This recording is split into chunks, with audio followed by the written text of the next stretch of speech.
İkinci mesele, elbette общественный organizasyonlar kurulacak, kurulsun.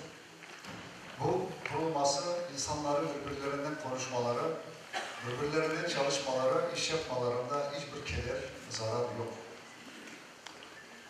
Ama Kırım'daki bugün yaşayan hem başbakanlık hem de cumhurbaşkanlık hem de prezident temsilcisi Kırım'daki hem de bütün insaniyet bunu anlamak gerek ki her milletin başında kendinin bir orgunu var.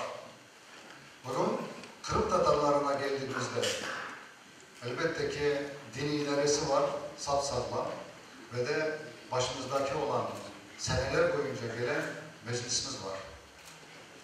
Bugün meclis 30 adamdan ibaret, herkes yerinde, sapsarlam. Ama bir şey sormak isteyeyim. Buradaki olan vekim kurultay delegeleri vardır. Meclis azalarından vardır. Bilmiyorum var mı yok mu şimdi burada? Bunu söylemek isteyeyim. Ve beni bütün Kırım'daki insanlar duysunlar. Meclisimizin kurultayı bittikten sonra inaugurasyon yapıldı Han Sarayımızda. Ne denildi orada? Herkes ant etti. Millet için çalışmaya. Herkes bayrak koptu. Söz verdi. Kur'an okudu. Millet için çalışmak diye. Bugün nasıl çalışmayacak meclisimiz? Neden çalışmayacak? Neden bu milleti sokaklara bırakacak? Bırakılmaz. Yapılmaz. Elbette ki 9 ayın içinde biz de bugünkü bu denişmelerin içinde neler eşittik, neler gördük dini idare olarak. Çok zor. Ama zor diye ben bu millete söz verip de bugün zorluk boynuma gelince bırakıp gidecek olsam ya da çete çekecek olsam ya da gizli saklanıp gezecek olsam ne olacak bu millet? Nasıl bu millet olacak? Ama bugün devletteki çalışanlar, bugün kurulan devlet geliniz değil. Çağırıyor geliniz diye. Gel çalışınız diye. Bak bizim işimize, meclisimize çalıştırırız. Niye çalışmayacak? Çalışma gerek. Reisten bağlanacaklar bütün meclisimize, burada olanlara, kurultay delegatlarına ricam bu.